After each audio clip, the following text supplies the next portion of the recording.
Okay, good morning. In lieu of tonight's big football game and our star running back, Mr. Gulo, I thought I'd show off my Leiden pride by wearing my Leiden hat. Yes, I know it looks a little bit goofy. Ronsky and Conrad, go ahead and you can chuckle and make laughs. You're not going to hurt my feelings. For some reason, as the older you get, hats don't look as good on people. So that's all right. Go ahead and chuckle away. This video is on business transactions. We're finally getting ready to move to the heart of the course. Let's go ahead and get started. Three main purposes behind this video. Purpose number one, we want to take a look at situations that require businesses to record financial transactions. Purpose number two, we're going to examine where businesses record those transactions. And the final purpose, we're going to examine how businesses organize transactions. So again, situations that require transactions to be recorded, and then where they're recorded and how they're recorded. Now, before we get started, just get us thinking a little bit about business transactions. It's a short video of a cashier ringing up customers extremely quickly. Thank you, my friend. Stop!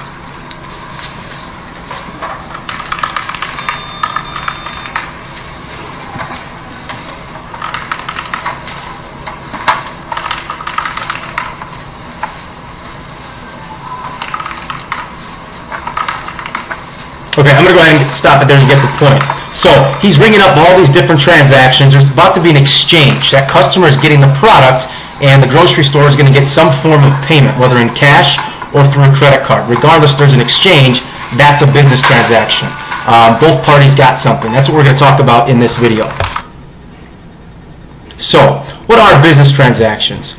They're exchanges which involve a change in the financial position of a business. Okay, it's an exchange between two people, and it's going to involve some sort of change in the financial position of that company. So what are some examples of these changes we're talking about? Well, here's one. A business goes to a bank teller and they deposit money. Was there a change in the financial position? Sure. That business gained money and they deposited it in the bank account. Let's take a look at another one. Payroll. If a business goes and they pay their workers money, was there a change in the financial position? Sure. The business lost money. They paid their workers. Here's another example. Purchasing products or selling products in this example. If a business sells someone a TV, they sell somebody a watch, they sell somebody a car, a phone, all the way down the line, when they sell the product, they're losing that merchandise, but they're gaining money. So there's a change in the financial position. What are some other examples? Take a minute and read through these while I read them to you. Business borrowing money to purchase assets such as equipment. Business filling up their delivery cars with gasoline. Spending money to advertise. If a customer returns a product, guess what? That was a change in the financial position because the business now is getting that merchandise back, but then they're losing the amount of the sale. A business pays taxes. The owner withdraws cash. So it's any change that results in the financial position of a business being altered. Okay, take a look at this picture here. If I go out and I own Mr. P's Pizza and I fire one of my workers, is this a business transaction? Think about that for a couple seconds. I'm firing a worker. Was there a change in the financial position of my company? Did you guess no? Then you are exactly right. There was not a change. Okay? All I did was I fired a worker. I didn't gain money. I didn't lose money. I didn't purchase anything. I didn't pay off any debt. No change in the financial condition of my business. Let's take a look at another one. Receiving interest from a bank as a reward for choosing that bank to protect my money. Was there a change in the financial position of this business? Receiving interest from a bank as a reward for choosing to keep my money in that bank. Absolutely, this is a business transaction. You received free cash. Therefore, your financial position changed because your assets went up. You just got free cash. Cash is an asset. Your assets went up. Financial condition changed. So, where do businesses record these transactions, these financial transactions? Where do they record them? They record these in accounts. All businesses create specific accounts that relate to the type and form of business they operate. Okay? Next. As business transactions occur, the information from these transactions gets recorded in specific accounts. And again, you're going to see here on the next slide, these accounts change depending on the type and form a business operates. A pizza restaurant is going to have different accounts than a shoe store. Sports Authority is going to have different business accounts than Movie Co. Okay, so the accounts change depending on the type and form of business you operate. So what are these accounts we talk about? Well, the definition of an account is simply something that shows the final or the financial balance of that item. And all accounts are going to belong to one of these 5 classifications: assets, liabilities, OE, revenue, or expenses. So anytime a financial change occurs, a business is going to record that change in one of these 5 specific categories of accounts: assets, liabilities, owner's equity, revenue, or expenses. Let's take a look at what this looks like. Okay, so this is just a chart that lists. This is by no reason is an end-all, be-all list. This is just an example of some accounts in each main heading that a business might have. So here's assets. All of these are examples of accounts a business might create for assets. Here's liabilities. Now here's a hint with liabilities. Anything that ends in payable is always going to be a liability. The answer is in the name. Payable. You owe somebody money.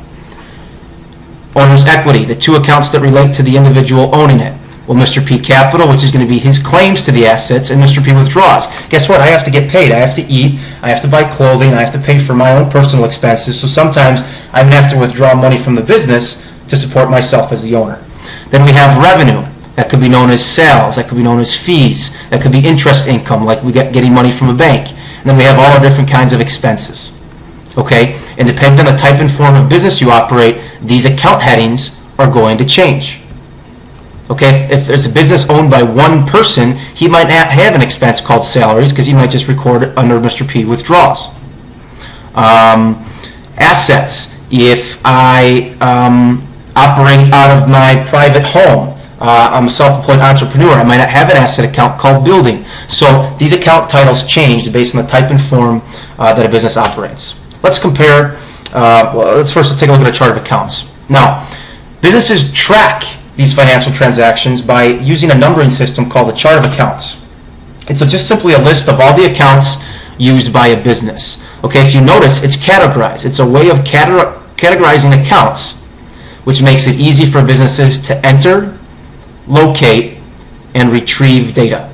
Okay, now notice it's broken down by classifications. All the assets are listed first, then all the liabilities, then all the owner's equity, then revenue, and then expenses. Okay, now generally speaking, all assets are going to begin with 1, liabilities with 2, so forth and so forth, all the way down to expenses that begin with 5. However, a business can set this up however they want. This is the general structure, though, that most businesses use. Okay, and again, all this is just a list of all the accounts that businesses have. And the purpose of this is just to categorize accounts, which makes it easy for businesses to enter, locate, and retrieve data. Let's compare and contrast Mr. P's pizza chart of accounts and Best Buy. Now, small businesses like Mr. P's, I'm a small run operation. I mean, maybe only have 1 storefront. When I assign count numbers to my accounts, they might only be 3 digits in length because I don't have that many accounts. But a big business like Best Buy that has millions of customers, millions of different categories of assets and revenue and expenses, they might use account numbers that are up to 30 numbers in length because they need all the different combinations of numbers for all the different kinds of accounts they have. Okay, so let's compare side by side how these might be different. First, I might number my asset with just 3 digits, 101, and again, Best Buy might be 15, 20, 30 different numbers because they have so many different accounts. Okay, now, I, as a Mr. P's Pizza, am going to have an asset account perhaps called kitchen equipment with all the different kinds of equipment I own. Stainless steel dishwashers, ovens, etc., etc. Best Buy is not going to have an asset account called kitchen equipment, but they might have one called surveillance system because the amount, the value of the merchandise and the products and the assets that they're protecting is going to be a lot higher than Mr. P's Pizza. Okay? Liabilities. Again, anything that ends in payable is always going to be a liability. One of my suppliers might be Toronto Bread. That's who I buy all my dough from. So I might have an account called Account Payable Toronto Bread, where every time I owe them money, I'm going to record it there. Best Buy is not going to have an account called Toronto Bread because they're not purchasing bread from a supplier. But they might be purchasing electronics like TVs, cameras, surround sound systems from Sony. So they might have an account called Account Payable Sony. Revenue. I sell pizza. I'm going to have an account called Pizza Sales. Best Buy might sell things like laptops. They're going to have an account called Laptop Sales. Expenses. When I advertise, I might have an account called Franklin Park Herald. I'm a small run operation, right? Best Buy is a national, they're a global, an international company. So their expense account might be called NBC Broadcasting Advertisement because they're going to reach a much bigger audience by advertising in NBC versus the Franklin Park Herald. So see how the accounts change depending on the type and form a business operates. They can customize this according to their needs. Okay, check your understanding. Time to go back to the blog and apply what you learned here in this video to completing some of the review activities on the blog. As always, if you have questions, let me know right away or refer back to different slides in the video depending on what you need the review from. Good luck!